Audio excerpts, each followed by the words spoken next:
എല്ലാവർക്കും നമസ്കാരം. ഞാനൊരു ചക്ക എലിശ്ശേരി എങ്ങനെ ഉണ്ടാക്കണം കേട്ടോ. അതിലേക്ക് ഞാൻ കുറച്ച് ചക്ക ഇതേപോലെ കട്ട് ചെയ്തിട്ട് വെച്ചിട്ടുണ്ട്. ഒരു രണ്ടാമത് ചോദിച്ചാൽ 2 കപ്പോളൊക്കെ ഉണ്ടാവും. നിങ്ങളുടെ ആവശ്യാനുസരണം എടുക്കണം കേട്ടോ. അതേപോലെ ചെറുതായി കട്ട് ചെയ്ത് വെച്ചിട്ടുണ്ട്. പിന്നെ ഇത് നമുക്ക് കുക്കർ വെച്ചിട്ട് കുക്കർ അടുപ്പിൽ വെച്ചിട്ടുണ്ട്. ഞാൻ ആദ്യം കുറച്ച് ചക്കക്കുരു എടുത്ത് വെച്ചിട്ടുണ്ട്. അത് അടിയിലിട്ട് കൊടുക്കാം. വേഗം വരാൻ വേണ്ടിയിട്ടാണ്. ഇതിലേക്ക് ചക്ക ചേർക്കാം. ചക്ക ചേർത്ത് കൊടുക്കുന്നുണ്ട്. ഇതിലേക്ക് ഇനി ആവശ്യത്തിന് കുറച്ച് 1/2 ടീസ്പൂൺ മഞ്ഞൾപ്പൊടി ചേർത്ത് കൊടുക്കണം. എരിവിനനുസരിച്ചിട്ടുള്ള മുളക് പൊടി ഞാനൊരു 1 ടീസ്പൂണോളം ചേർത്തിട്ടുണ്ട്. ആവശ്യത്തിനനുസരിച്ചിട്ടുള്ള ഉപ്പ് ചേർത്ത് കൊടുക്കുക. ഇവിടെ കല്ലുപ്പാണ് ചേർത്തത്. ഇതിലേക്ക് ഒരു 2 കപ്പ് വെള്ളം ചേർത്ത് ഒഴിച്ചിട്ട് ഒന്ന് മിക്സ് ചെയ്തിട്ട് മൂടി വെച്ചിട്ട് ഒരു 2 വിസിൽ അടുപ്പിച്ച് കൊടുക്കും. ചക്കയുടെ എരിശ്ശേരി ആയതുകൊണ്ട് നന്നായിട്ട് വേവണം കേട്ടോ. ചക്ക വേവണ നേരം കൊണ്ട് ഇതിലേക്ക് ഒരു അരപ്പ് തയ്യാറാക്കാം. ഞാൻ അതിലേക്ക് 1/2 മുറി തേങ്ങ എടുത്തിട്ടുണ്ട് കേട്ടോ. 1/2 മുറി തേങ്ങയ്ക്ക് 1/2 ടീസ്പൂൺ നല്ല ജീരകം കൂടി ചേർത്തിട്ട് ഒന്ന് നന്നായിട്ടൊന്ന് അരച്ചെടുക്കാം. വല്ലാതെ ഫൈനാവേണ്ട ആവശ്യമൊന്നുമില്ല. ഒന്ന് അരച്ചെടുക്കാം. അതിവിടെ കുക്കറിൻ്റെ സ്റ്റീമൊക്കെ പോയിട്ടുണ്ട് കേട്ടോ. തുറന്ന് നോക്കാം.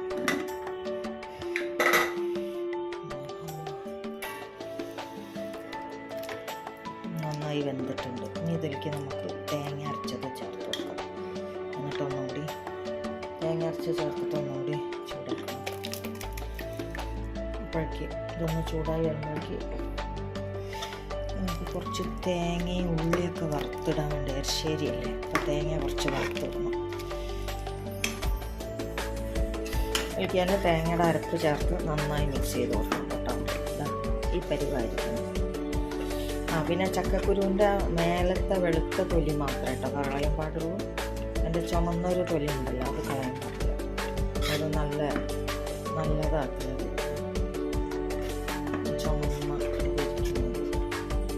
അപ്പം ഞാനത് കളഞ്ഞിട്ടുണ്ടായിരുന്നില്ല.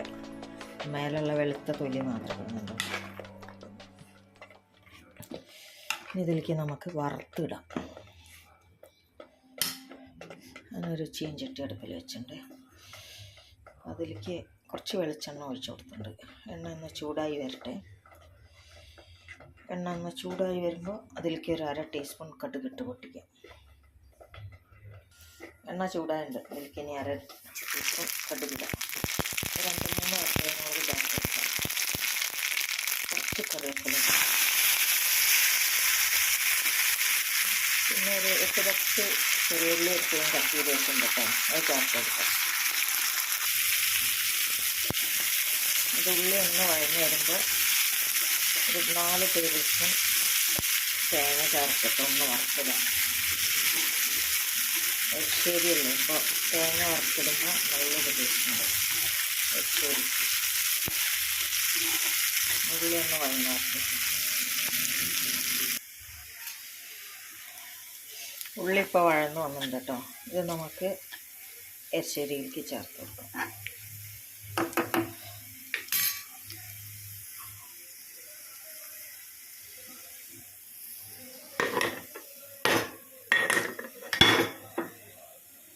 ഞാനതിവിടെ ഇതിലേക്ക് ചേർത്തുണ്ട്. ഞാനത് തേങ്ങ സെപ്പറേറ്റ് ആട്ടോ വറുത്തെടുക്കുന്നത്. കടായിലേക്ക് ഞാൻ കുറച്ച് വെളിച്ചെണ്ണ കൂടി ഒഴിച്ചിട്ടുണ്ട്. ഇതിലേക്ക് ഒരു 4 ടേബിൾ സ്പൂൺ തേങ്ങ കരുതിയത്.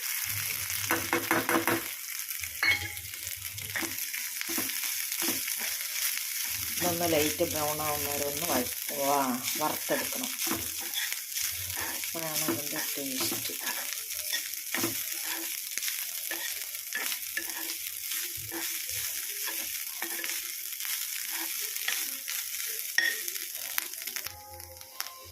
കുറച്ചും കൂടി ആവണം കേട്ടോ. ഒന്നും കൂടി ബ്രൗൺ ആവണം.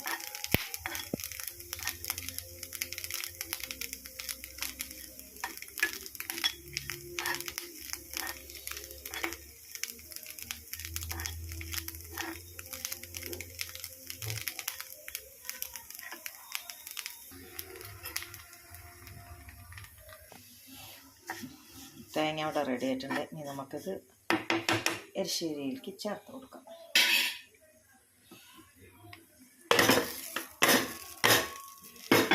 നന്നായി മിക്സ് ചെയ്ത് കൊടുക്കാം. ഇവിടെ ചക്ക എരിശ്ശേരി റെഡി ആയിട്ടുണ്ട്. ഇതൊരു സെർവിങ് പ്ലേറ്റിലേക്ക് മാറ്റാം. ഒരു അടിപൊളി ചക്ക എരിശ്ശേരി ഇവിടെ റെഡി ആയിട്ടുണ്ട്. അപ്പോൾ നിങ്ങളും കൂടി ഒന്ന് ട്രൈ ചെയ്ത് നോക്കണേ. ട്രൈ ചെയ്ത് നോക്കി നിങ്ങളുടെ അഭിപ്രായം ഒന്ന് അറിയിപ്പിക്കണം കേട്ടോ. ഒരു സെർവിങ് പ്ലേറ്റിലേക്ക് മാറ്റാം.